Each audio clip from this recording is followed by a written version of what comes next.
মোৰ লগত উপস্থিত আছে কমতাপুৰ অট'নমাছ কাউন্সিলৰ সন্মানীয় সদস্য উত্তম কুমাৰ ৰায় প্ৰধানীদেৱ ডাঙৰীয়াদেৱ আৰু মোৰ লগতে উপস্থিত আছে জিলা সাধাৰণ সম্পাদক মধু ৰায়, ভাইচ প্ৰেচিডেণ্ট তপন ডাগুৱা আৰু মই কাৰ্যকাৰী সভাপতি ধুবুৰী জিলা আক্ৰাসু অবিভক্ত গোৱালপাৰাৰ। তো যিয়ে নহওক আজি এই সংবাদমেল আয়োজন কৰাৰ উদ্দেশ্য হৈছে যোৱা 4-5 দিন আগতে ধুবুৰীৰ প্ৰাক্তন বিধায়ক ৰসুল হক বাহাদুৰে আমাৰ এই সন্মানীয় সদস্য অট'নমাছ কাউন্সিলৰ উত্তম কুমাৰ প্ৰধানী ডাঙৰীয়াদেৱক ফোন কৰে আৰু ফোন কৰি তেওঁলোকৰ কিবা সংগঠন আছে বুলি সহায় বিচাৰি তেওঁক আবেদন কৰে।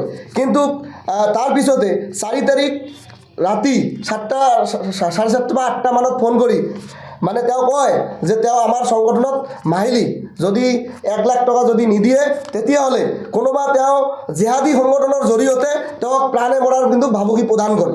কিন্তু আচলতে প্ৰথমতে যেহেতু তেওঁ ফোন কৰিছিলে, যেহেতু আমাৰ উত্তম কুমাৰ ৰায় ডাঙৰীয়াদেৱে আমাৰ অট'নমাছ কাউন্সিলৰ এজন সাধাৰণ সদস্য হোৱাৰ উপৰিও বিভিন্ন ব্যৱসায়ৰ লগত জড়িত, যেহেতু প্ৰথমতে ফোন কৰি সহায় বিচাৰিছিলে, কিন্তু তেওঁ হয়তো যদি লগ ধৰি ক'লে হয়তো নিশ্চয়কৈ কিবা এটা নিশ্চয় সংগঠনত হেল্প কৰাৰ কাৰণে চিন্তা চৰ্চা কৰিল হয়। কিন্তু বিশেষ কৰি আচলতে আমি প্ৰশ্নটো কৰিব বিচাৰিছোঁ যে যিহেতু দ্বিতীয় দিন ফোন কৰি তেওঁ সংগঠনৰ জৰিয়তে বা সংগঠনৰ জৰিয়তে যে 1 লাখ টকা নিদিলে প্ৰাণে মৰাৰ ভাবুকি প্ৰদান কৰিলে, আচলতে এই ৰসুল হক বা বাহাদুৰ ডাঙৰীয়াই কোন সংগঠনৰ লগত জড়িত বা কোনোবা জিহাদী সংগঠনৰ লগত জড়িত আছে নেকি? যদি জিহাদী সংগঠনৰ লগত জড়িত নাই, আজি কিয় তেওঁ কৈছে যে প্ৰাণে মৰাৰ ভাবুকি প্ৰদান কৰিব?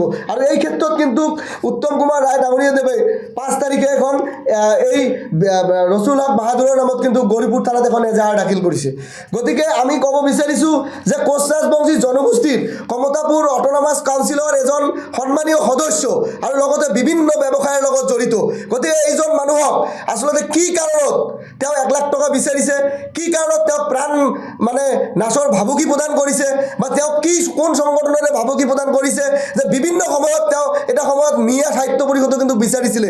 গতিকে আমি জানো যে হয়তো আমাৰ সন্দেহ হৈছে যে আচলতে তেওঁ জিহাদী কোনোবা ইছলামিক কোনো জিহাদী সংগঠনৰ লগত জড়িত আছে।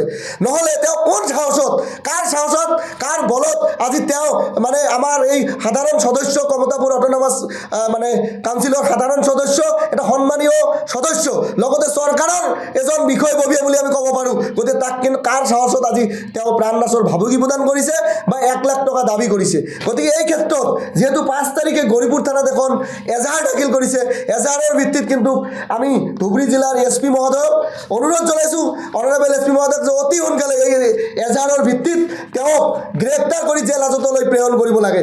অন্যথাই কিন্তু ধুবুৰী জিলা কিন্তু উত্তপ্ত পৰিস্থিতি হ'ব বা ধুবুৰী জিলা আমি বন্ধৰ দৰে কাৰ্যসূচী ঘোষণা কৰিবলৈ কিন্তু আমি আক্ৰাসুৱে বাধ্য হ'ম। এই কথাটা আপোনালোকৰ জৰিয়তে সকীয়াই দিছোঁ। আৰু তাৰ লগতে আমি ক'ব খুজিছোঁ যে তাৰ পিছত তেওঁ এখন ফটো পঠাই দিছে।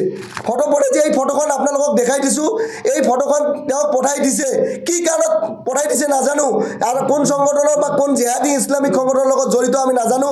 গতিকে যিহেতু এটা সময়ত তেওঁ মিয়ালেণ্ডো বিচাৰিছিলে ধুবুৰীত, গতিকে সেই ক্ষেত্ৰত আমি জানো যে কোনোবা ইছলামিক জিহাদী সংগঠনৰ লগত তেওঁৰ হাত আছে, আৰু যাৰ কাৰণে এজন চৰকাৰী বিষয়া বুলি ক'লেও ভুল নহ'ব বা কমতাপুৰ অট'নমাছ কাউন্সিলৰ সন্মানীয় এজন